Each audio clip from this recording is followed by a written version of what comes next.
Bom dia, pessoal. Como prometido, eu falei em fazer um vídeo sobre revólver para canhoto, né? Mas antes disso, eu quero explicar para vocês as diferenças dos mecanismos de revólver.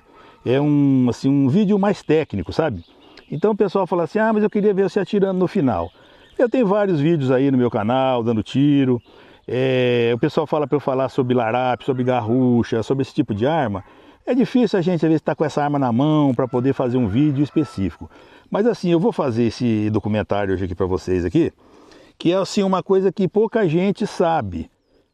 E se perguntar para armeiro, às vezes ele não tem conhecimento de algumas coisas que eu vou falar do revólver, do tiro de precisão, algumas panes que acontecem com o revólver, o porquê. E componentes também. Nós temos assim componentes aqui no Brasil, espoletas, projéteis, pólvoras, que alguns são bons, mas tem muita porcaria. E usando um componente errado, a gente compromete às vezes uma arma de 30, 40 mil reais por usar esses componentes que não são adequados. E a gente compra por quê? Porque não tem outra saída. Não é que nem nos Estados Unidos, que você vai lá e fala, eu quero tal pólvora, tal projétil, tal espoleta, e faz a sua munição. E também assim, me pedem para eu falar sobre recarga. Eu tenho milhões de recargas aí que eu fiz, eu tenho cadernos e livrinhos aí, livretos que eu anotei, um monte de recarga, mas são pólvoras importadas e tem nacionais também, mas não vai acrescentar nada para você isso daí, as minhas experiências. Então, por exemplo, no YouTube tem assim, canais aí que tem uns conteúdos que falam só sobre recargas.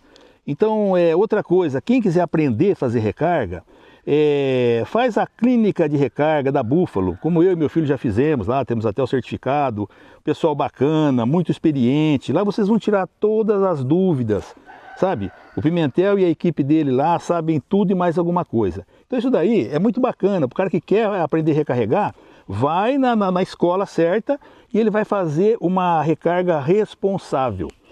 Muito bem. Hoje eu vou falar então sobre o revólver, né? E temos aqui um Taurus, olha, que foi um revólver que foi muito atirado, assim.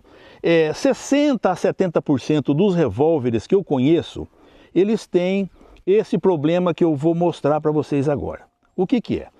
Quando o revólver está descarregado, nós estamos num lugar seguro, para a plataforma, né, para não ter problema. Então o que acontece? Quando a gente pega um revólver, o cara vai e compra um revólver. Aí ele leva num armeiro e fala assim, eu quero preparar o revólver. O cara pega o revólver, tem armeiros bons, viu? Mas eu estou falando assim, aqueles de fundo de quintal. Eles pegam o revólver, abrem o revólver, pule todas as peças naquela escova de pano para deixar lisinho, para não ter nenhum atrito. E tem hora que o revólver ele precisa ter atrito em algumas partes. Não é só polir e deixar o revólver liso, que nem um vidro, que às vezes ele deixa de ter um funcionamento perfeito. Então, por exemplo, isso aqui é um gatilho de um revólver, Smith Wesson 66.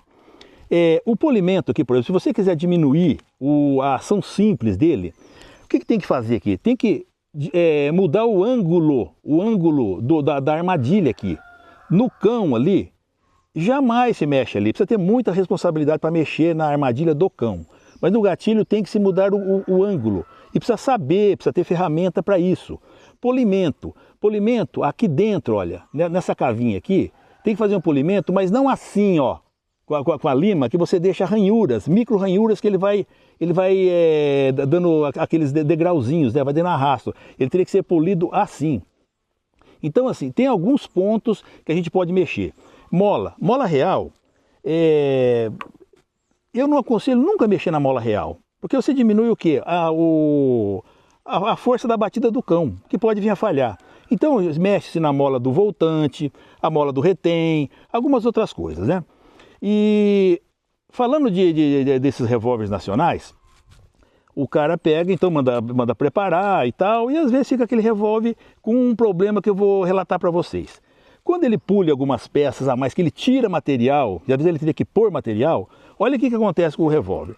O revólver ele tem essas ranhuras aqui no tambor e aquele dedalzinho ali, ó, que é o retém, que trava para ele ficar alinhado o furo do tambor com o cano. Quando a gente vê uma pessoa que não entende nada de revólver, que ele pega o revólver na mão, o que é a primeira coisa que ele faz? Ele pega o revólver, ele dá uma virada assim, dá uma pancada, pau, que chega o tambor quase ultrapassado do outro lado lá. Então, para mostrar que ele sabe, que ele tem... E o revólver não é assim que trata o revólver. O certo do revólver, ninguém faz, mas o certo, o que era? Era, tá aqui o dedal, olha, apertar o dedal, fechar o revólver aqui e depois soltar, que é para ele não ir desbocando ali. O revólver não se deve bater. Aí fala assim, ah, mas no IPSC, se você não fizer assim, você não chega a lugar nenhum. Só que no IPSC são revólveres preparados para isso, não tem uma precisão absoluta como tem um revólver para NRA, por exemplo, para atirar 50 metros, que tem que atirar com a mão direita, a mão esquerda. Os revólveres são escariados aqui para o jet loader cair certinho a munição. Enfim, é um revólver diferenciado. Mas um revólver assim tem que ter certos cuidados com ele. Então vamos lá. Esse revólver aqui, por exemplo, é um revólver que eu peguei que ele tem esse problema. 60% dos revólveres que eu conheço tem isso daí, ó. Então vamos engatilhar devagarzinho, ó.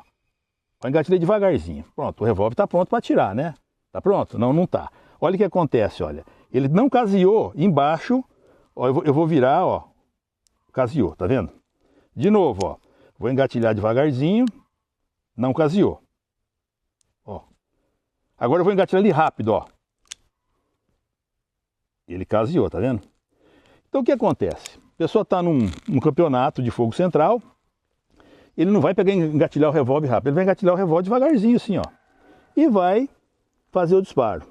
Eu tô com esse braço meio dolorido aqui, que eu caí na beira do rio lá, numa pedra, e de moto, ó, correndo atrás de um boi, caí num buraco, mas não caí da moto, não. Eu bati isso aqui no guidão, ó, minha mão tá dura e eu não tô quase conseguindo atirar, viu? Tô em tratamento, mas vou ficar bom. Bom, então, ó. Tá aqui o revólver, ó. Na hora de atirar, o cara atira, pam. Como não está caseado aqui, o percussor vai bater fora da espoleta, podendo haver alguma falha. E o projétil não vai estar alinhado do tambor com o cano. Então ele vai arrancar a fagulha daqui e jogar chumbo e resíduo de pólvora em quem estiver do lado de cá. E jogando até mesmo no atirador. Então, o cara fala assim, por que eu peguei meu revólver, eu dei 6 tiros num papel a 25 metros, ou a 15 metros, e 4 tiros dele pegaram na mosca, e 2 tiros deram flying. 2 tiros ó, pegou para a direita, ou pegou para baixo, ou pegou para a esquerda, e sempre eles vão tendo esse problema, e nunca vão saber por quê. É por causa desse caseamento. Então, eu aprendi com o tempo a adiantar ou atrasar a dupla ação, que seria isso aqui, ó. Pegar e apertar o revólver, ó, e ele chegar, ele casear, para depois ele bater. Então, se dependendo da modalidade que eu ia participar, eu deixava o revólver com certa regulagem, né? E pouca gente sabe disso aí, como regular o revólver. O cara vai querer fazer o quê? Ele vai querer trocar a unha que impulsiona o tambor, deixar ela maior e fazer algumas outras adaptações que não é preciso. Isso aqui é uma regulagem entre eixos aqui que a gente faz. E muito bem, então olha, o canhoteiro também. O canhoteiro, eu tenho que dizer, mas olha, eu tenho uma filha e uma neta canhoteira. Para atirar é um problema. E revólver e pistolas não foram feitas para canhoteiro. Por que não foram feitas para canhoteiro? Olha aqui. Como é que o cara vai abrir o revólver com essa mão aqui, ó? Não tem como. Então, o coitado dos canhoteiros tem que fazer uma ginástica para poder atirar com revólver. E não tendo cabo anatômico ainda, né? Então, o que acontece? O revólver tem que abrir por aqui, certo? E municiá-lo por aqui. O canhoteiro vai ter essa dificuldade. E depois eu vou mostrar também o canhoteiro, como que o canhoteiro atira, o que acontece, os problemas que acontecem também no mecanismo da arma. Quando se atira, vamos dizer assim, numa prova, vamos pegar esse outro revólver aqui. A gente pega, ó, e dá 6 tiros. Pam, pam, pam, pam. Atirou. O canhoteiro, ele vai fazer isso aqui, ó, vai bater o revólver aqui, vai bater aqui. Quando ele bate aqui, algum grãozinho de pólvora desse tipo aqui, ó, quer ver? Mostra aqui, sabe, essa pólvora aqui, ó, no meu dedo, ó. Se cair um grãozinho de pólvora desse aqui atrás da estrela ou ali dentro, já compromete o funcionamento do revólver. Então como é que tem que fazer? Deu 6 tiros, vira o revólver, ó, troca de mão, vira o revólver que nem o Jerry Mikulik faz, ó, joga aqui, ó, tcham, jogou as capas por aqui e geralmente elas vão estar com resíduo de pólvora, que a nossa pólvora não é que ela não queima, ela queima, mas ela deixa um residual muito grande, e esse residual trava revólver, dá problema. Aí o que acontece? Pega-se o jet loader e não vai pôr assim, e se você apertar, ele vai ficar aqui, você não vai conseguir fechar o revólver. Então, vira o revólver assim, nessa posição, solta e aperta, ó. Ó, ele caiu lá. Então, ó, fechou o revólver, joga o jet, pega essa mão novamente e continua a fazer os disparos. Entendeu? Então, essa seria a forma correta de como utilizar um jet loader. E se cair um grãozinho de pólvora aqui atrás, vai comprometer o funcionamento do revólver também, ele não vai casear. Outra coisa, ó, vamos falar com esse revólver aqui, a carcaça Smith Wesson, ou a Taurus, que é parecida. Olha, eu atirando na duplação, ó, caseou, disparou, caseou, disparou. Quando a gente pega com a mão esquerda, olha o que acontece, ó, não caseou, disparou, ó, fica vendo. Tá vendo? Por que que o canhoteiro faz esse fenômeno acontecer? Por causa do gatilho. A hora que ele põe o dedo para cá, ele empurra o gatilho para cá e muda a relação de ângulo do empurrador, do pulsor da rotação do tambor. Aí o canhoteiro fala assim, nossa, eu estava indo tão bem na prova, né? E de repente errei um tiro, não pegou. Às vezes ele acha que a culpa é dele. E a culpa não é dele, é o sistema do mecanismo do revólver. Agora, eu modifico isso aqui se eu quiser. Eu faço ele ficar para destro e para canhoto. Que seria, por exemplo, olha, vamos pegar o Ruger, por exemplo. O Ruger é um revólver próprio para canhoteiro. Ele tanto na esquerda, ó lá, caseou, ó lá, tá caseado, ó, bateu. Ó, caseou, bateu. Direito, ó. Caseou, bateu. Caseou, bateu. Então o Ruger é completamente diferente o mecanismo. Ele não tem aqueles eixos que tem o Smith ou a Taurus. Então o que acontece? Às vezes, o cara prepara o revólver tão bem preparado, se deixa tão molinho, e quando atira com um calibre meio pesado, tipo um 44 Magnum 357, ele quebra esse eixo do gatilho, que é o eixinho que faz o gatilho ficar aqui, ó, esse eixinho aqui, ele quebra. Quando o revólver está fechado assim, ele é uma modificação, você percebe que ele está dando um arrasto porque está quebrado, mas a hora que desmonta, que tira aquele eixo, vai ter que fazer um furo na carcaça, vai ter que colocar, dá um trabalho danado, entendeu? Mas dá para se arrumar. Bom, então, vamos falar sobre os componentes. O porquê que um componente pode estragar um revólver numa recarga? Aí o cara fala, mas por que com a espoleta pode acontecer? Vamos dizer assim, você pega uma espoleta de má qualidade e coloca numa carga normal, um pouquinho mais forte. Se ela for uma espoleta muito ruim, ela faz o seguinte, ela fura aqui nas laterais, na dobra dela, e joga um maçarico na carcaça do revólver, que chega a furar o revólver, um micro maçarico. Outras vezes, se ela for muito mole, porque no começo eles não tinham muito assim, principalmente aqui no Brasil, não tinha muita qualidade na espessura da chapa. Quando atira com esse revólver aqui, que tem o percutor, né, que seria esse aqui, ó, não é a agulha embutida, ele tem um buraquinho aqui dentro, dá uma olhada lá, ó. Tá vendo aquele buraquinho? O tiro fazia com que a espoleta arrancasse uma moedinha do tamanho de uma anilha de uma pólvora 2836, por exemplo, um pouquinho maior, e jogava aqui dentro do mecanismo. E aí o que acontece? Ela cai aquele pedacinho de metal e às vezes tem óleo dentro do revólver, ela fica ali alojada. Conforme você vai atirando, ela cai na frente do gatilho, entendeu? E na hora que você vai acionar, ela fica aqui na frente, ó, e ela pega na carcaça e o revólver trava. e o cara não consegue atirar com o revólver por causa daquela anilhazinha que tem ali dentro. Eu tenho certeza que tem muitos revólveres por aí no Brasil que tem esse monte de moedinha aqui dentro e o cara às vezes não sabe. E uma hora ou outra pode deixar ele de a pé. Então tá, então a espoleta é um dos problemas. Outro problema, olha só, uma espoleta quando ela fura, uma espoleta quando você pega uma cápsula que está delatada, por exemplo, e a gente pega e coloca uma espoleta, ela fica folgada. Ela joga gás entre o estojo e a espoleta. Então olha cada furinho que faz, desde dá para dar uma olhada lá, ó. Tá vendo ali umas micro fissuras? Ali tudo em volta do buraquinho do percussor.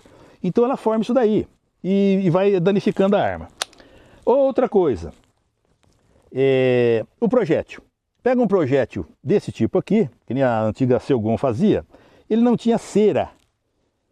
E o cara pega e atira bastante com uma munição assim, e ele cria chumbo entre o tambor e o cano.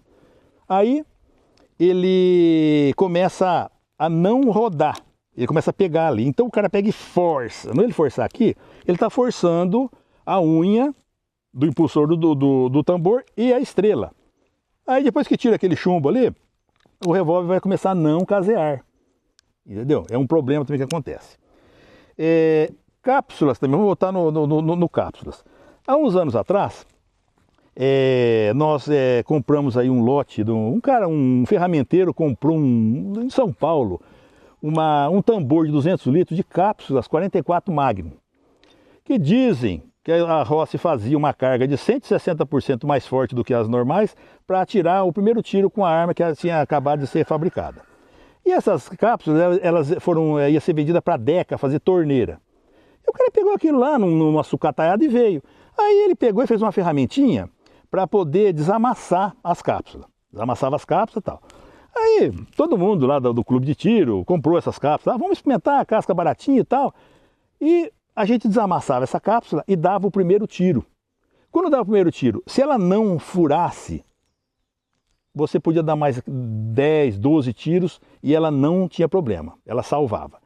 Se no primeiro tiro ela já furasse, ela já era descartada. Mas quando ela furava, ela fazia um micro maçarico e furava o tambor dentro, fica tudo furadinho.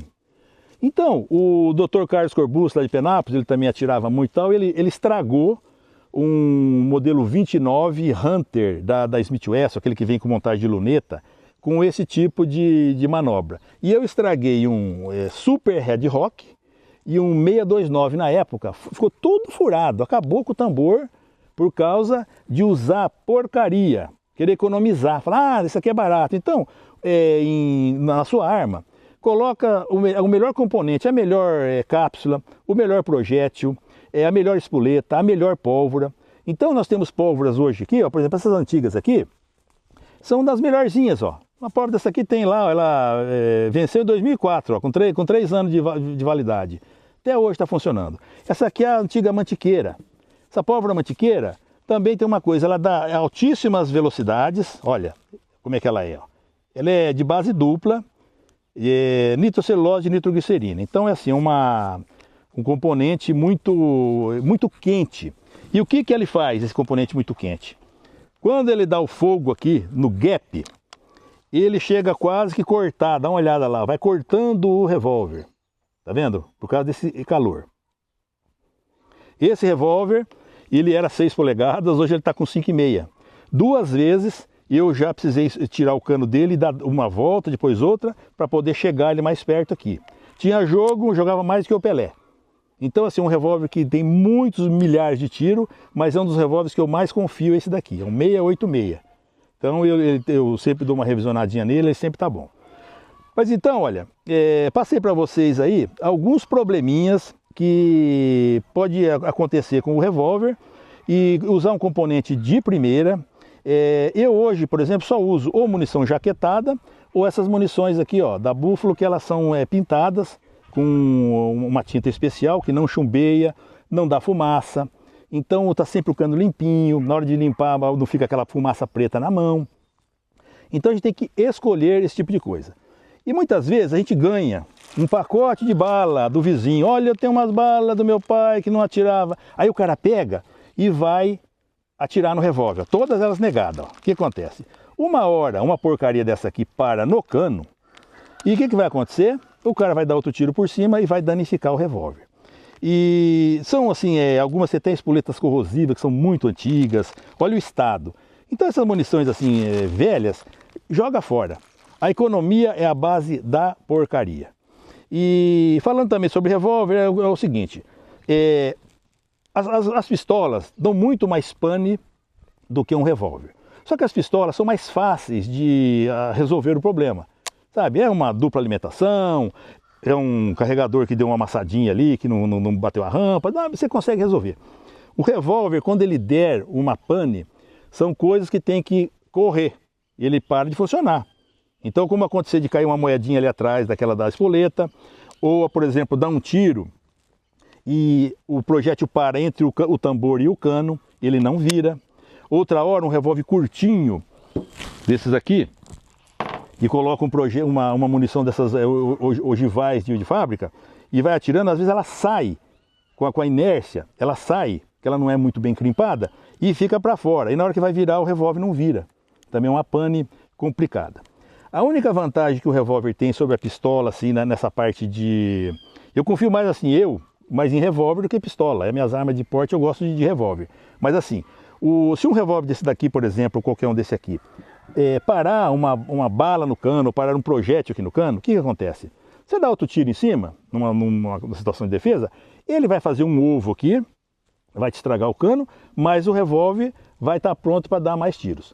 Uma pistola pode ser uma 1911, pode ser uma Glock, pode ser uma Sig Sauer, aquelas que tem o slide, que ele corre o cano assim no slide. Se ele parar um projétil no cano, ele faz aquele ovo e o slide não vem mais para trás. Então a pistola até para desmontar vai ser super complicado. E fica assim, quem gosta de andar com pistola, a pistola é uma arma de ataque. Você com, por exemplo, uma Glock com 2 carregadores, o cara tem, por exemplo, 30, vamos falar assim, um número redondo, tem 30 munições para atirar. Ele tem mais poder de fogo do que 5 bandidos com revólver com 6 tiros. Então, só que a pistola, que eu falo, tem que ter muita habilidade, precisa das 2 mãos para poder mexer com ela. O revólver não, o cara pode estar baleado aqui com o braço aqui, ele com essa mão aqui, ele não precisa pegar e dar golpe de segurança ou negócio de carregador. Então tá, então eu espero vocês terem assim, entendido aí o tipo das coisas que eu falei para vocês, né?